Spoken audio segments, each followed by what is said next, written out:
O Brasil é uma terra sem lei mesmo, né? O único lugar do mundo onde uma mãe cria um filho pra chorar em situações extremas, pra ela poder gravar e usar os recursos humanos pra constranger uma pessoa e ainda conseguir abrir um processo em cima disso. E o único lugar onde a mulher constrangida nessa situação consegue uma carreira como influencer. Na verdade, pessoal, eu estava super distraída, não sabia o que estava acontecendo.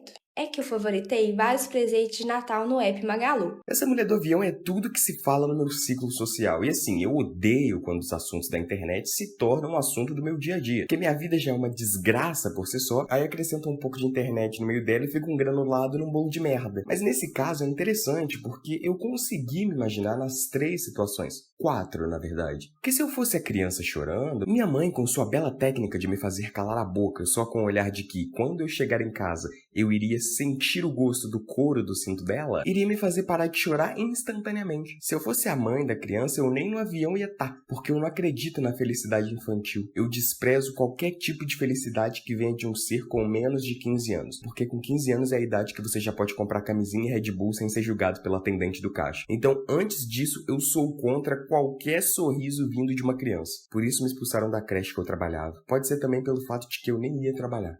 Eu tô muito feliz com o carinho de vocês. Se eu estivesse no lugar dos passageiros, eu iria ficar exatamente igual eles ficaram. Eu não ia fazer absolutamente nada, não era comigo? Eu ia me meter pra quê? Não sou idiota? Agora, se eu tivesse no lugar da calabresa na janela, irmão, essa história ia aparecer no Datena, só que diferente. Primeiro que eu não ia dar opção pra mãe filmar. Ou eu ia dar um bom motivo pra essa criança chorar. Na primeira lágrima que descesse, era um tapa na orelha dela. Eu fui educado assim, tô ótimo. Agora, se a mãe puxasse o celular na minha cara pra filmar, ia ser outra história. Eu ia ceder sim o meu lugar na janela. Ia ceder pra ficar pertinho da mãe. Ficar coladinho no cangote dela. Eu ia chegar tão perto que ela ia me oferecer o assento original. Pedir pro filho dela trocar de volta. Eu ia perturbar essa família o voo inteiro. A Munchkin na janela, eu no meio e a mãe na ponta, lendo ou fazendo seja lá o que as bruxas fazem. E eu aqui batendo no braço dela de 10 em 10 minutos, perguntando se ela tá confortável. Presta atenção, se você falar a mesma coisa com uma pessoa por um longo período de tempo, a pessoa cria aversão a essa coisa. E eu só iria ficar falando do filho dela, falando como a economia do país tá pra criar um filho, falar que eu li na Capricho que janela de avião é o segundo lugar mais perigoso do mundo. Aí ela ia falar, mas como assim o segundo? O segundo? Você leu mesmo? E qual que é o primeiro lugar mais perigoso? Rio de Janeiro? Eu falar, não, o lugar onde eu tiver. E a gente tá falando de uma mãe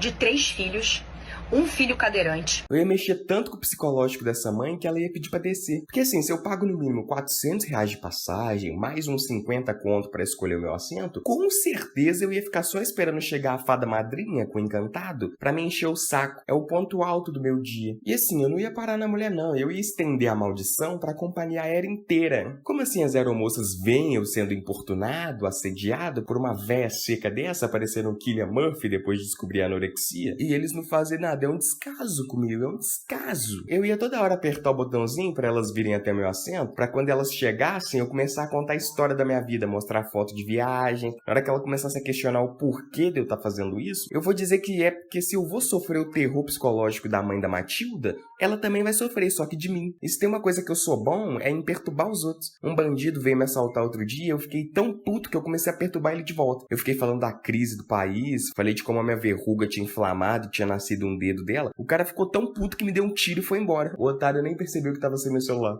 Essa pessoa tem algum problema? Essa criança tem que aprender que a vida é dura, que não é sempre que ela vai conseguir o que ela quer. Eu ia logo fazer um acordo com a criança. Ou ela pegava o assento na janela, ou ela chegava viva no destino. Aí era com ela, só na mão. Mas o que mais me impressiona nessa história toda é que a vítima, a pobre coitada, ganhou mais seguidores nesses últimos dias do que o Scorsese conseguiu na vida inteira dele. De um lado temos um gênio do audiovisual que, sem se esforçar muito, criou simplesmente uma nova forma de se atuar na indústria, e do outro é só o Scorsese mesmo. Não é assim, eu também não vou ser hipócrita aqui, porque se eu estivesse no lugar da criança, eu ia me utilizar de todas as artimanhas, peripécias, pra conseguir o que eu queria. Na hora que a mulher falar, sai do meu lugar, que esse lugar é meu, eu ia falar, mãe, ela me bateu. Ela me bateu aqui, mãe, ela me agrediu. Você viu? Não, eu vi não, ela me agrediu mesmo, eu vi, ela me bateu aqui. Ela ia falar, não agredi ele não. Aí minha mãe ia começar a filmar, né? Ela fala, mas filho, como se ela te bateu? Ela me chamou de macaco também, mãe, me chamou de preto. Minha mãe, mas tu é preto, filho. Eu falei, mas ela não precisa ficar evidenciando isso. Ela não precisa ficar jogando na minha cara as coisas que eu sei. Eu sei que eu sou preto, mas eu não quero que fale, eu não quero que fale. Eu não quero, cancela lá no Twitter, mãe, cancela agora. O Brasil, ele é uma terra sem lei, ele é o grande sete além. Tem um monte de gente aí na internet querendo pegar ônibus escuro, entrar em locais abandonados para serem transportados para outra dimensão. Mal sabem eles que é só pagar uma passagenzinha pra Chique Chique Bahia que você tá lá já. O Brasil não é pra iniciante não, pô. Se fosse um gringo fazendo isso, ele com certeza ia ceder o lugar. Principalmente porque ia ter uma desgraçada gritando na cabeça dele. Mas assim, se fosse com a gente, brasileiro acostumado a pagar imposto, a não receber 13º, a gente que tem que trabalhar numa escala 6x1, a gente não deixa essa passar barato. Eu mesmo levo sempre um canivete na meia esquerda, porque se alguém vier me importunar, é só uma espetadinha aqui, pic, pic.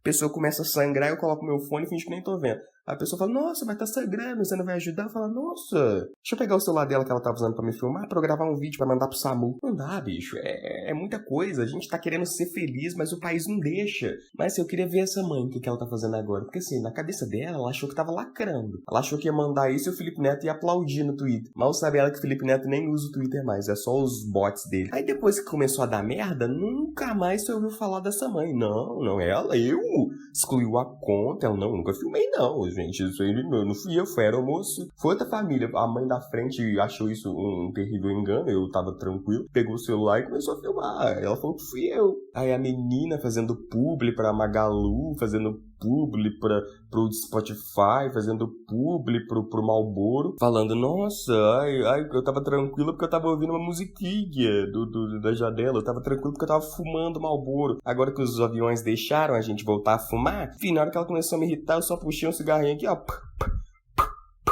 só jogando câncer pra dentro. Aí todo mundo nas ruas comentando, o pedreiro que tá consertando aqui o banheiro daqui de casa, ele não fala em outra coisa. Ele já chega com as notícias na ponta da língua. Primeiro foi o Haluca, aí depois foi o David Jones, agora essa mulher do avião. Nossa, esse moleque não para. Na época do Cartoonizando, ele aprendeu a falar inglês só pra xingar o Cartoonizando em inglês. O pedreiro daqui de casa, ele é bom mesmo, ele se dedica. Ao trabalho não, mas a falar mal dos outros na internet, ele é o primeiro. Ele tá lá sempre que pode, ele tá lá falando mal dos outros.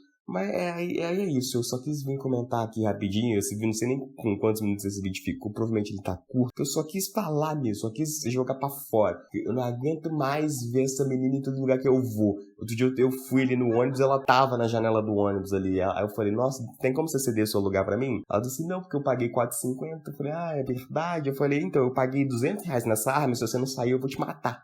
Aí ela começou a me filmar. Então, para não perder o costume, eu vou aqui me declarar pra J-Melo. Se você não quiser ouvir, pode sair do vídeo. J-Melo, me ame. É só o que eu tenho pra dizer mesmo. Eu tô cansado de me esforçar pra você me reconhecer. Eu vou ficar igual a mulher agora, porque assim a galera me reconhece. Eu vou ficar calado. A galera vai falar, nossa, o Dani tá calado, ele tá falando muita coisa. Ele era de falar muito, por que ele tá calado? Eu falar, não falar nada. Mas eu falar, nossa, mas por quê? Tá triste? Tá triste? Quer que a J-Melo venha? Aí sim você vai começar a me prestar atenção em mim, né, Jay? Por favor, me ama, Jay. Eu nunca fiz nada pra você. Por favor, J-Melo. Tchau.